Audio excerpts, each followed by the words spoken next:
Today on the program, we're learning about the Nature Conservancy and in particular why the city of Quincy has been selected to participate in their new Living Shoreline Planning Series. And we welcome to the program Dan Goulart is here from the Nature Conservancy to tell us a little bit more about the organization, about specifically what they'd like to do here in Quincy. Dan, it's nice to meet you, first of all. Yeah, nice to meet you too. Appreciate the opportunity to learn about yourself, about the Conservancy, and about this Living Shoreline project in Quincy, specifically the Rock Island Marsh area, right? Yeah, I'm really excited about that, yeah. Can we start with just a brief overview of what the Nature Conservancy is? Sure, yeah. The Nature Conservancy is actually one of the world's largest environmental conservation organizations. Sort of has its roots as a rural land trust, but has now expanded to cover everything from the mountains down through coastal cities and out into the ocean. And it is really focused in Massachusetts on biodiversity and helping the state adapt to climate change through nature-based approaches. So it's an international organization. Yes. All around the world. Over 100 years old, is that right? That's right. Okay. Yeah. Okay. And can you maybe point to some, I guess, past projects that maybe folks could identify with to kind of understand what you do? I think one that's really close to home here is Watson Park in Braintree. Oh. We played a role in that project and have highlighted it in a Living Shorelines video that's available online. Okay. And this project was a park that was experiencing stormwater flooding and at the same time experiencing tidal flooding and erosion from the river out front, the tidal river. And that project is now really a great example of how nature-based approaches like green stormwater management and living shorelines can be integrated into a beautiful public space, not only prevent flooding and erosion, but also just enhance the public use of the space. The ball fields that are there, the walking path that was installed.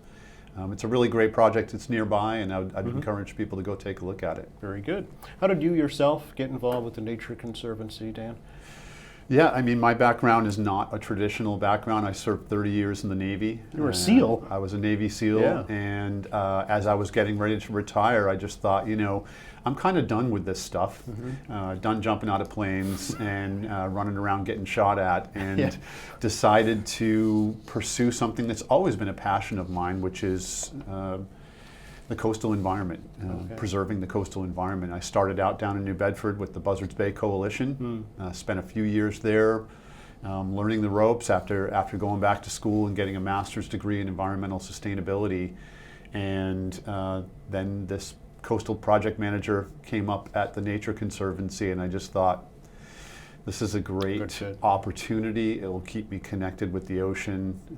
I love to surf and paddle on the south coast in Buzzards Bay, and it's just been a fantastic experience getting out into communities and using nature and leveraging the power of nature to help protect, preserve, and also just enhance quality of life for people who are in areas that are experiencing some of the impacts of climate change along our coasts, or have just suffered from degradation from poorly planned development. You know, bringing back more natural landscapes can help return wildlife, it can build resilience, and it just makes life in that community a little bit nicer. Yeah, and it could have a positive economic effect also, right? Absolutely. Like the Bedford, the whaling industry, certain fishing industry, right? Yeah. That's right, yeah. You know, the fishing industry, I think what a lot of people don't realize is even offshore fishing is really connected to our coast, and in particular to estuaries and salt marsh environments where a lot of those fish spend their young years.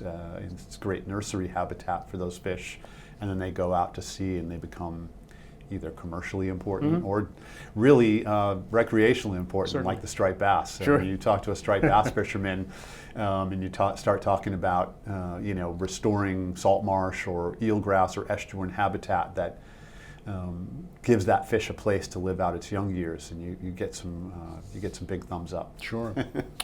So can you tell me about the Nature Conservancy's Living Shorelines Planning Series, what that is? Yeah, so the Living Shorelines Planning Series was an idea that we came up with to, number one, increase the adoption and knowledge of living shorelines and nature-based approaches to resilience along our coasts.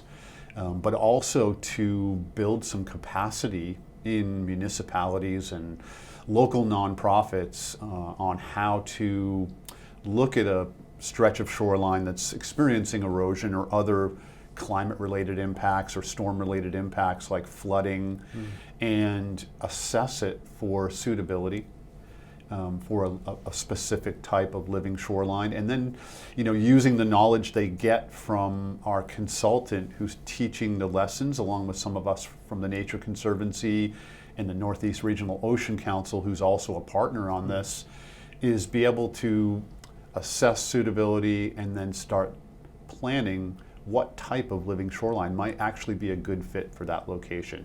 Living shorelines and nature-based approaches, they have a very broad scope. Everything from restoring a vegetated sand dune to restoring a degraded salt marsh sill that's out in front of an upland area, to hybrid solutions where you restore a salt marsh, for instance, but maybe you add some natural stone along the front edge to keep it from eroding if it's experiencing a lot of high velocity water movement. Okay. So there's a lot of innovation going on in this space as well to sort of create tailored solutions for each site. And sometimes those involve, a little bit of rock or a little bit of other hybrid elements, but by and large they are natural native materials being reincorporated in to produce a positive effect for people and wildlife. Okay, so what I'm hearing is that opposed to like putting up seawalls, right, or tide gates or actual physical structures that are holding back. Right, the hardening approach, which has sort of been our default in a lot of places for many years. And what we see around us, including in the Rock Island Marsh area, is there's been a lot of alteration, man-made alterations in their roads running across salt marshes that are now fragmented and separated by very small culverts, which is the only place the water can flow between the marsh fragments. And it really starts to degrade and undermine that marsh's ability to provide ecosystem services like flood protection to those communities when we fragment it out and we bring in what we call coastal squeeze, which is a lot of houses right up on the marsh, and then roads that cross it, and then culverts that restrict its water movement. Okay. So as I mentioned, Quincy was one of only 3 communities in Massachusetts to receive support for this project, and only 11 in now all of New England, right? Right. Yeah. It was a competitive process. Okay. We put out a solicitation. I see. Through municipal associations, through other nonprofit partners from Maine all the way to Connecticut. And we worked with the Woods Hole Group, who's our consultant on this project, and they helped us sort of vet those projects and select 11 of the best projects that we thought were within the scope and size range, and also were suitable for a living shoreline. And those communities, received notification that they were selected, and we've been conducting a series of online training sessions, but also an in-person site visit at each location to, not only have us, TNC, NROC, and the Woods Hole Group be able to see that site firsthand, but also to provide some additional field assessment training to those towns, So I feel like every town between the northern tip of Maine and the west end of Connecticut has at least one site in town that's been eroding for decades, and they just don't really know what to do with it. They put some stone out there, they just sort of deal with it year over year after the winter nor'easters come through. And this series, which we hope to run future iterations of. Okay, so is this the first one? This is the first one. Yeah, and it's really modeled off of a SNEP EPA Southern New England program stormwater planning series that's been going on for many years, that I actually attended a few years back and thought we could apply this same model to living shorelines and nature-based solutions. And so I reached out to EPA SNEP team, who does projects all over Southeast Massachusetts. Back to the acronyms. What's SNEP, Dan? SNEP is the Southern New England program under EPA. Okay, thank you. It's really focused on sort of from Worcester out towards Plymouth and down into Buzzards Bay and Okay. Narragansett Bay, looking at these large estuaries that have a lot of impacts from coastal development, coastal pollution runoff, providing those communities with grant funding and technical assistance on how to manage stormwater more effectively using green stormwater strategies, and also doing habitat restoration. Okay, so can we talk about the Quincy site specifically? It's Yeah, Rock absolutely. Island Cove Marsh out on House Neck. For folks who need kind of landmarks, it's Linden Street, Rhoda Street area. Is that right? Rockland and Spring Street sort of Okay. branch off there, Yeah. where there's an outlet Okay. from the salt marsh.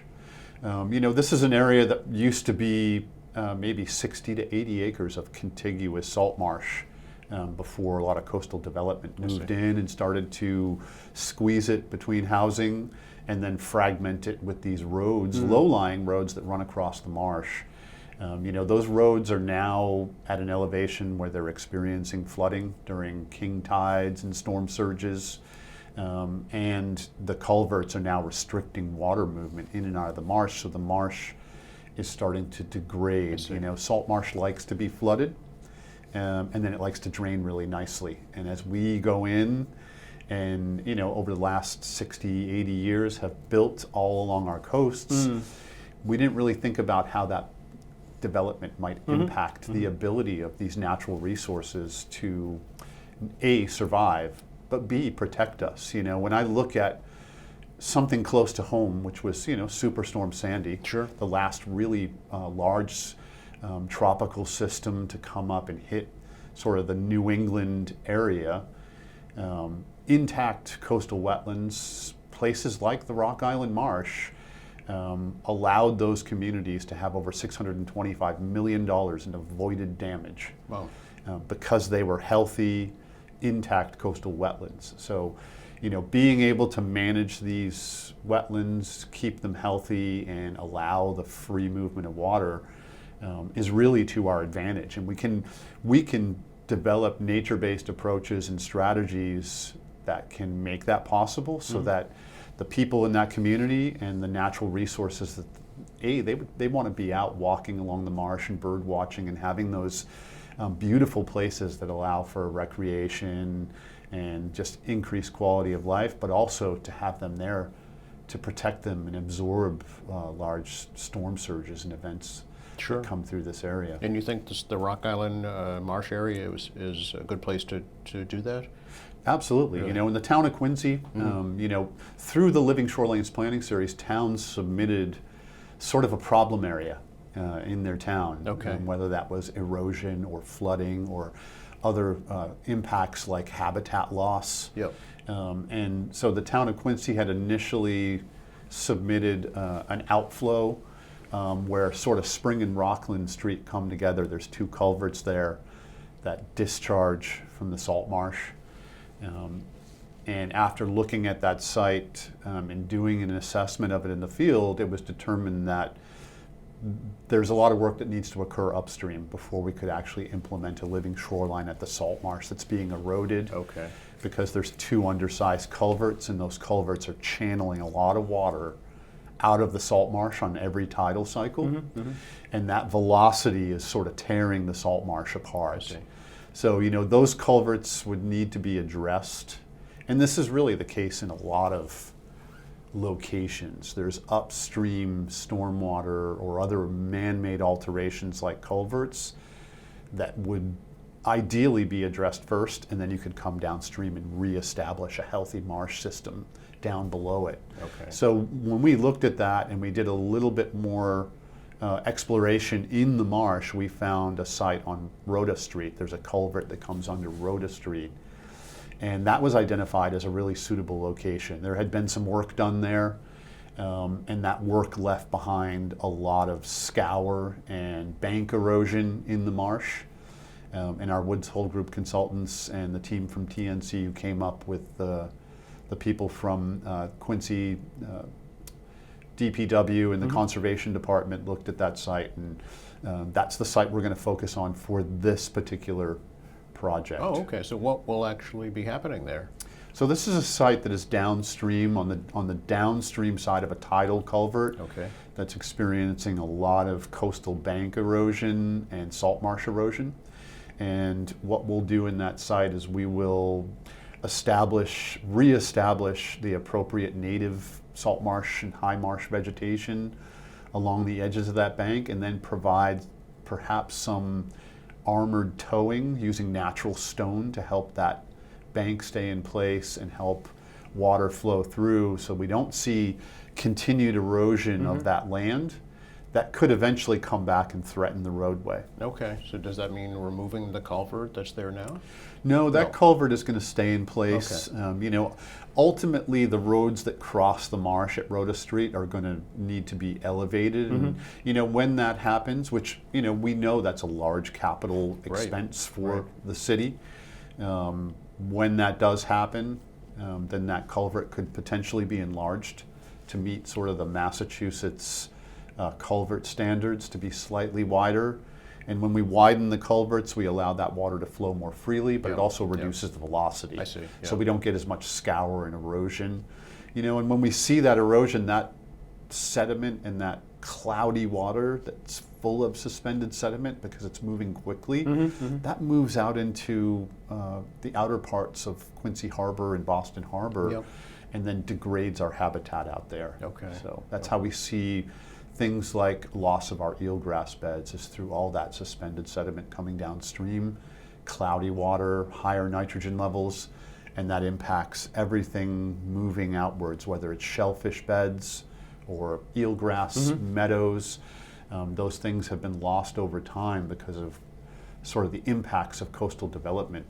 None of that is irreversible. Okay. It just takes time, it takes planning, it takes funding from both the town, the state, federal grant resources to come in and slowly plan this out. And interwoven in all of this is community resilience to sea level rise and larger, more intense, more frequent storms. Yeah. So who's actually doing the actual physical work, Dan, and how is it being paid for? So the Living Shorelines Planning Series is going to produce a concept design, or what we call a 30% design. Oh, I see. Okay. Which sort of allows for application to grant programs for the next phase of design, and then eventually permitting and construction. Okay. So most of these grant-funded projects proceed in phases that are segmented out to allow for all the planning and permitting that has to go into them before we see shovels go in the ground. Sure, yeah. Do you have a sense for a timeline here in Quincy? I think if the town was to go right from concept design to, say, apply for a CZM or some other grant funding to go into the next phase of design, probably 2 to 3 years before you could potentially see the project actually being implemented. Okay, all right. And are once the project is complete, do you see the benefits pretty quickly, or does it take time? Some of the time for the vegetation to fully establish over probably a single growing season. Okay. All right. And then those projects are generally adaptively managed, where we come back in and monitor the site for at least a year, sometimes several years, to see if, post-planting, maybe there was a large storm event that caused some of that vegetation to get washed away. We'll generally have funding already set aside in the project to come in and reestablish some of that vegetation. This happened at Watson Park. There was a loss of some of the salt marsh vegetation, but because Woods Hole Group was monitoring the site, they were able to come right back in, reestablish that marsh vegetation, protect it from some of the geese that were also impacting it. Right. And now it's growing in really well and should be fully established at this point. Okay, so you'd hate to see all that work just be erased by one incident, Yeah, that's the interesting thing about living shorelines and a lot of nature-based approaches to resilience. When you build a seawall or a bulkhead, the strongest day of its life is the day it's built. And then from there on out, you're seeing degradation. It's being chipped away at, and it's going to be really expensive to maintain and fix over the long haul. With a living shoreline, As it establishes, it gets stronger. The roots of native vegetation grow deeper and anchor the soils in place. And it grows and can move and adapt over time. So a living shoreline site like that can be completely flooded over, and you may see some vegetation loss, but if there's good establishment, that site's very likely just to sort of be resilient and repair itself over the next 6 months to a year. Sure. Or with maybe a little helping hand and some seed or some other plantings come right back to life. Really cost effective to do some adaptive management on a site like this, yes, versus having to replace a bulkhead wall that's sort of leaning forward and is now unstable and a threat to public safety. Right. Now, the living shorelines, does it take place only on public lands or is it private lands as well, Dan? So the Living Shoreline Planning Series is really focused on public Okay. spaces. Okay. Number one, we're using federal grant funding, so we sort of have this embedded responsibility to ensure that the projects going forward bring the broadest amount of benefit to the community. But our hope is that these publicly accessible sites, some of which are owned and operated by nonprofits, but they're publicly accessible, can serve as sort of demonstrations to even private homeowners who live on the edge of a salt marsh, who may think they need a bulkhead, but when they see a site like this and see it function, may decide to restore a natural slope and natural vegetation so that their dock is a place where ducks and fish and other things come in and thrive. Yeah, well, the area we're talking about here in Quincy, Rock Island Cove, is a big birding area. I know a lot of bird watchers like to spend time out there as well, so that would benefit that as well. Yeah, absolutely. Yeah, but you can understand folks' initial reaction is, I want to stop my property from being flooded, right? So what's the quickest and easiest way to do that? Put up a wall, right? Right, Yeah. and I mean like I said earlier, sort of the default solution for Right. many years has been just to build a wall or a rock revetment. Those solutions are being recognized as harmful by the state. CZM and Mass DEP are making those solutions harder to permit because they recognize the impact of widespread coastal hardening on wildlife habitat, on resilience, and on things that drive our economy, like fisheries.